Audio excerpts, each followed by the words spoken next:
Good morning, ladies and gentlemen. I just want to give you an update on the Chevy Cruze 2012 1.4 liter with the replaced turbo running the Stigen Turbo.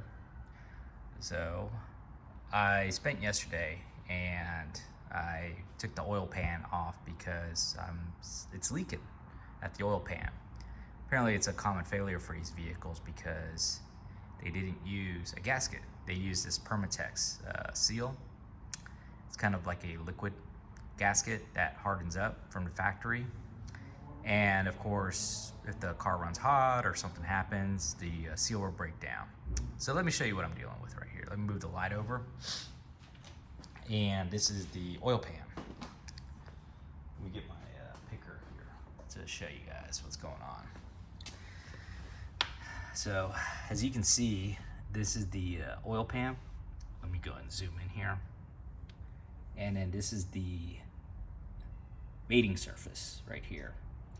So you can see this is kind of like the seal, or the remains of the seal. You can kind of see my pick is kind of like hooked onto the edge here. And then you can kind of, look at that, see? And you can kind of tell where it's failed as well. So it's failed. Looks like it's pretty much failed all over the pan, because you see this oil right here, and I think that's where it was forcing its way past the seal. Right there, right here.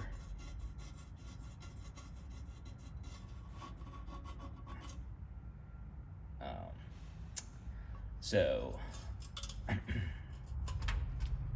gonna go ahead and get a new seal. Well, what I meant is I'm gonna get a new oil pan. I did buy one already, it's on its way. So I won't have to worry about trying to clean all this stuff up. Underneath is gonna be interesting because I'm gonna have to clean it up the best I can. I don't really wanna go underneath it to give y'all a grand tour. But basically, just imagine the bottom of the engine pretty much looking like that. And you can get an idea of what I need to clean up. So anything I can do to reduce my work is great.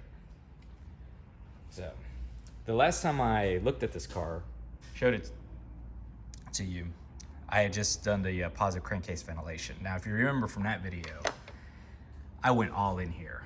This thing was spotless. I mean, I cleaned everything up, right? So this is about 7,000 miles later and one hard winter of driving in Houston. And let me tell you, this isn't really so much a mileage thing. This is like a Houston thing. Okay, Houston's incredibly hard on cars. And the fact that this engine is still running, I think, is kind of a miracle, to be honest with you. I took the heat shield off, and you can kind of get an idea of how this upgraded Stigen Turbo is doing. Now you can see it's running hot, super hot. We go ahead and zoom in here. You can see the discoloration on the exhaust manifold right there. You can see the discoloration on the exhaust manifold right there. Okay, it is super hot. The stock turbo didn't look like this when I took it off. And then you even see this, these bolts here. They weren't originally white. They were like gold. And now they're just burnt pure white by the fires of the turbo. This turbo was a $400 unit that I bought off of Amazon. It's held up amazingly well. There's no evidence of oil intrusion. It's not leaking. The wastegate seems to be looking beautiful, functioning awesome. And so far, there doesn't really seem to be anything to be concerned about. Now, there is another leak, of course, because why not, that I do need to kind of fix. And if you look in here, I'm gonna try to see if I can show you. You can see some oil intrusion right here. And that is coming from the oil cooler, which is on the other side of that. Looks like I do have some coolant kind of like doing its thing here too. So it could be coming from here too. God only knows, dude. Like, nobody really knows. Now, they do make a metal outlet that I could possibly use on this, which I might upgrade to. I think that's actually a good idea. I might just do that. Upgrade to the metal outlet. The oil cooler does need to come off, and I do have the gasket kits ready to go. So I think that will probably be my next move to make. After this is all done, I'm gonna once again clean the motor off. Now this is interesting. You can see oil pushing past the seal here. That's when I get on it really hard and it just pushes out. And let me tell you, if I didn't do that positive crankcase ventilation modification where I moved it from here to there, because the PCV valve used to be in the intake manifold, in the valve cover right here, but now it's been moved to right there. I think that's it. So that's the new positive crankcase ventilation. It used to be in there, but now it's here. Since I moved it out here, it actually runs like a normal engine, and it doesn't sputter or idle weird or have any of those anomalies that it should have. But look at it. Wow. It's just like, it is definitely not a show car. It's like, this thing has been at it, man. Tackling the Houston streets. So, I mean, yeah, it's a great car as long as you don't mind taking it apart every 5,000 miles and doing a complete engine rebuild on it, literally. Oh, speaking of engine rebuild, let me show you the pistons. So I took the opportunity to take the spark plugs off to take a look at the pistons.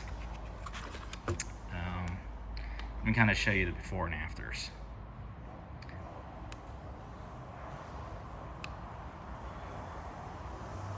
Okay.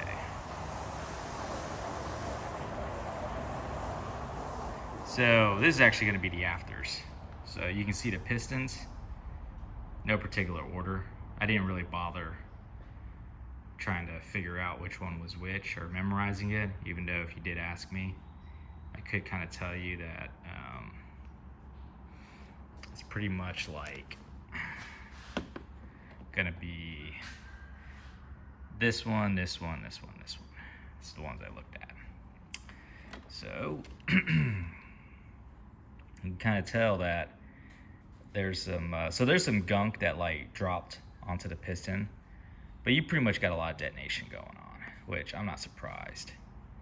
I'm actually surprised they don't look worse, but you can tell that there's a lot of residual buildup, detonation. Like, they look like the surface of the moon, you know.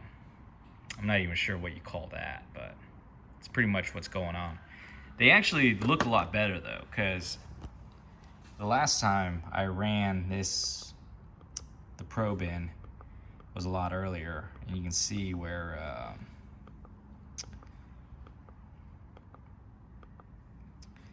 they were looking a lot worse.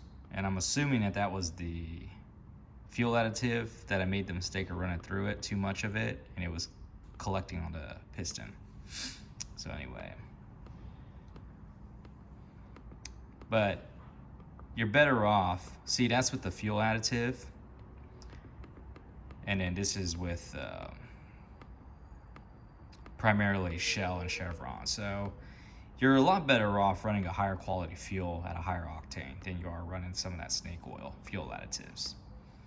So there you go. So that's the update. Hope y'all enjoyed it, and I'll give you an update later on when I